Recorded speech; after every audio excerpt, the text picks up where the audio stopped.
कभी कभी मंजिल से ज़्यादा खूबसूरत उस तक का सफ़र होता है। और जब रास्ते पहाड़ों से मिलते हैं तो हर मोड़ एक नई मुस्कान दे जाता है। बेंगलोर से ऊटी एक और सफ़र, एक और कहानी और ढेर सारी यादें। चलिए इस खूबसूरत जर्नी का हिस्सा बनते हैं। The world is a wondrous place when you slow it down. Throw off the rules like our shoes on the golden. Welcome back to the new blog and I hope ज़िंदगी ऐसी चल रही होगी, और अगर नहीं भी तो चलिए एक बार फिर से स्केप करते हैं, चलते हैं, देखते हैं रास्ते क्या दिखाते हैं आज।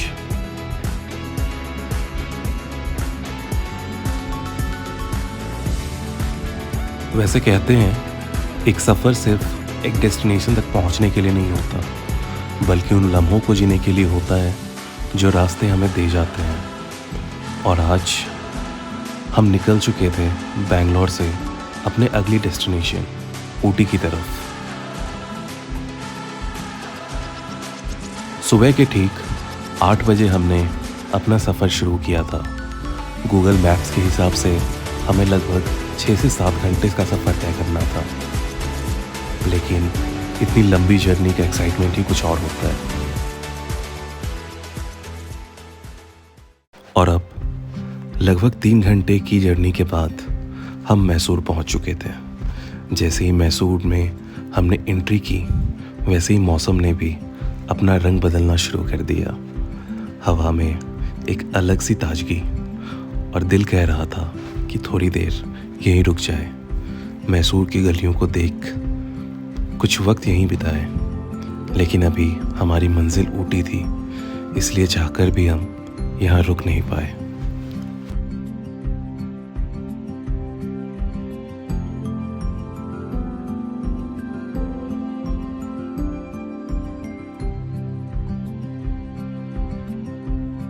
और फिर मैसूर को एक छोटा सा अलविदा कहकर हम दोबारा अपनी सफ़र पर निकल पड़े। अब हर गुजरता हुआ किलोमीटर पहाड़ों के और करीब ले जा रहा था। रास्ते और भी खूबसूरत होते जा रहे थे, और एक्साइटमेंट हर मोड़ के साथ बढ़ती जा रही थी। ऊटी अब सिर्फ मैप पर एक डेस्टिनेशन नहीं था, बल्कि हर मोड़ के साथ एक महसूस होने वाली मंजिल बन चुकी थी।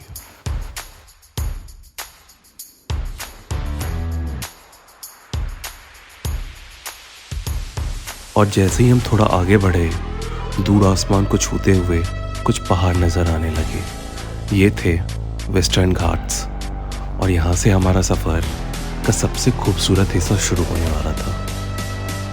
हवा अब थोड़ी ठंडी हो रही थी, और हर मोड़ के बाद एक नया नज़ारा हमारा इंतज़ार कर रहा था। और अब सिर्फ गाड़ी नहीं चल रही थी, सफ़र भी अपना असली रंग दिखाना शुरू कर चुका था।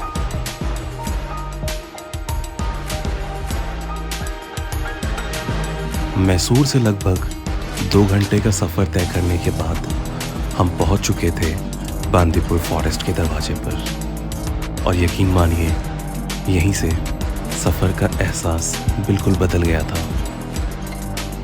चारों तरफ घने जंगल, लंबी लंबी सड़कें, और हर तरफ सिर्फ खामोशी और कुदरत की आवाज़।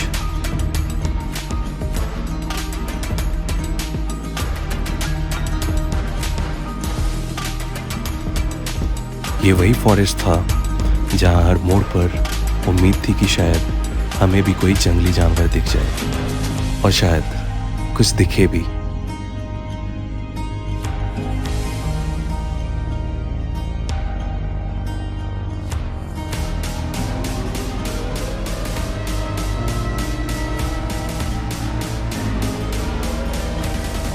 बांदीपुर नेशनल पार्क ये सिर्फ एक जंगल नहीं, बल्कि भारत के सबसे मशहूर टाइगर रिजर्व में से एक है। बांदीपुर अपनी घनी हरियाली, खुले जंगल के रास्ते और कई सारे जंगली जानवरों के लिए मशहूर है।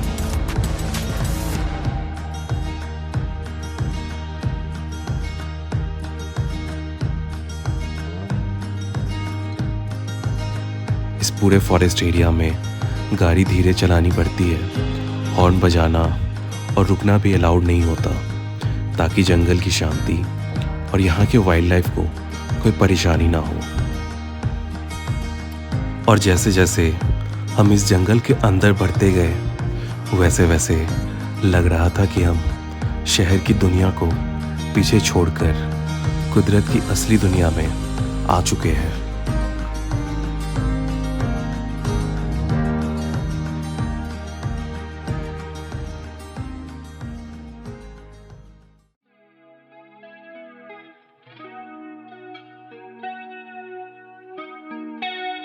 Dance now if you want me. Let's start. There's nobody here. Look at how we are. Don't you think we are so perfect, we're in every way? I don't wanna feel everything that was meant to be fake. और अब लगभग 1 घंटे 15 minute तक बांदीपुर और मधुमलाई की खूबसूरत जंगलों से गुजरते हुए हम तमिलनाडु के छोटे से शहर गुदलुर पहुंच चुके थे।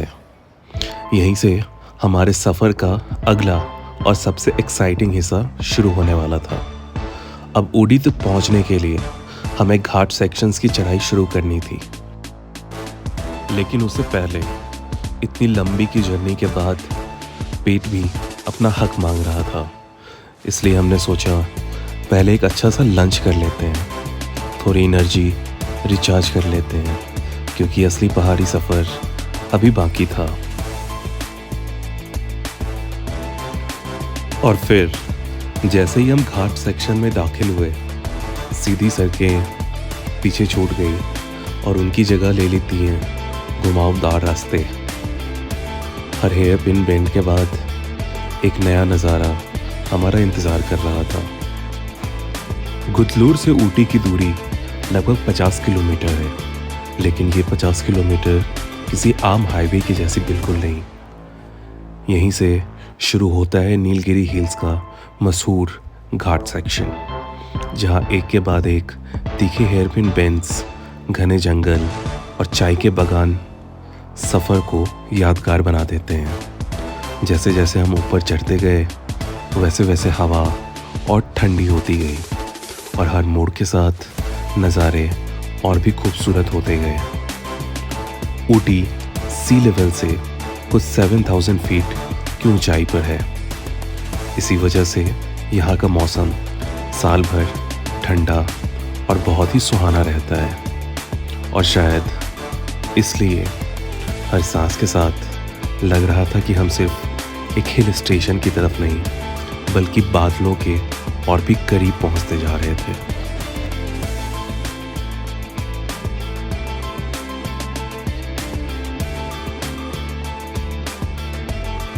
और फिर थोड़ा और आगे बढ़ने पे मौसम ने अचानक अपना रंग बदलना शुरू कर दिया। हल्की हल्की बारिश की बूंदें अब गिरने लगी थी, और कुछ ही देर में धुंध की एक सफ़ेद चादर ने पूरे रास्ते को अपने बाहों में ले लिया। हर मोड़ अब पहले से ज़्यादा खूबसूरत लग रहा था,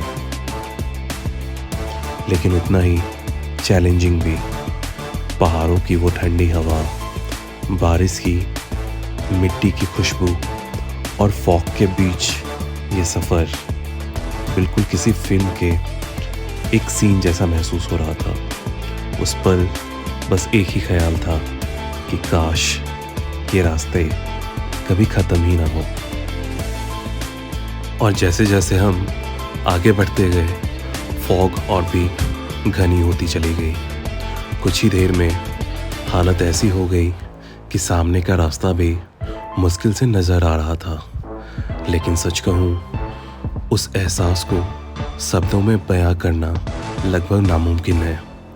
ऐसा लग रहा था जैसे हम बादलों के बीच से गुजर रहे हों, हर तरफ बस सफ़ेद धुंध, ठंडी हवा के झोंके और एक ऐसी खामोशी जो दिल को सुकून दे जाए। वो मंजर इतना खूबसूरत था कि कैमरा उसकी सिर्फ तस्वीर कैद कर पा रहा था, लेकिन उस पल की फीलिंग सिर्फ वही महसूस कर सकता है जो उसे जी रहा हो। यकीन मानिए, ऊटी पहुंचने से पहले का ये फॉगी ड्राइव इस पूरे रोड ट्रिप का सबसे यादगार हिस्सा बन गया।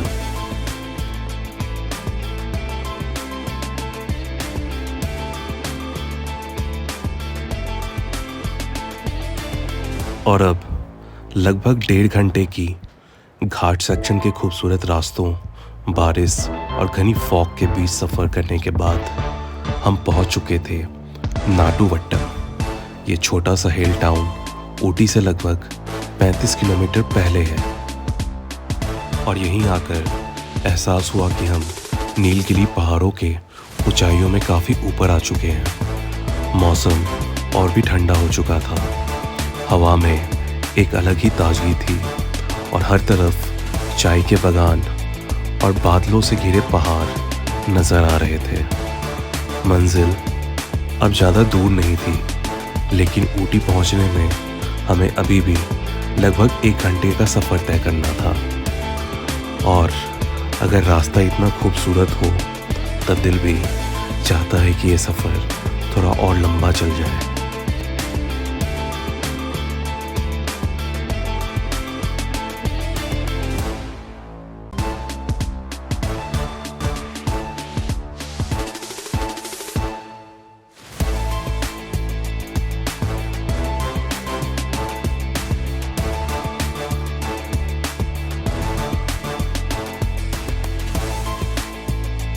और अब ऊटी बिल्कुल करीब था। जैसे जैसे हम मंजिल के पास पहुंच रहे थे, वैसे वैसे नज़ारे और भी हसीन होते जा रहे थे। हर तरफ हरी भरी वादियाँ, दूर तक फैले चाय के बागान, बादलों से लिपटे पहाड़ और ठंडी हवा का हर झोंका दिल को एक अलग ही सुकून दे रहा था।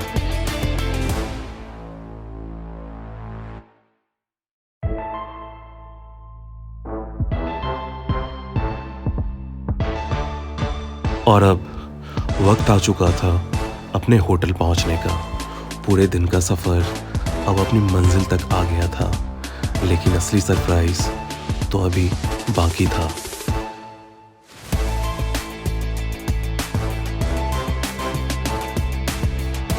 होटल के बालकनी से जो नज़ारे दिखे, उसे देखकर कुछ पल के लिए हम बस खामोश रह गए। सच कहूँ, कैमरा ने उस मंजर को रिकॉर्ड तो कर लिया, लेकिन उसकी असली खूबसूरती को कभी जस्टिफाई नहीं कर पाया।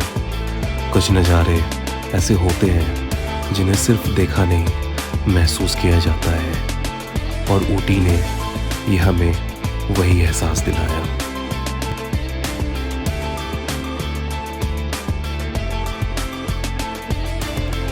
और इसी के साथ हमारा बेंगलोर से ऊटी तक का सफ़र यहीं ख़त्म हुआ, लेकिन ऊटी की कहानी अभी शुरू हुई है। तो चलिए मिलते हैं ऊटी ब्लॉग के नेक्स्ट पार्ट में, जहां हम ऊटी को और भी करीब से देखेंगे। तो मिलते हैं इस ब्लॉग के नेक्स्ट पार्ट में।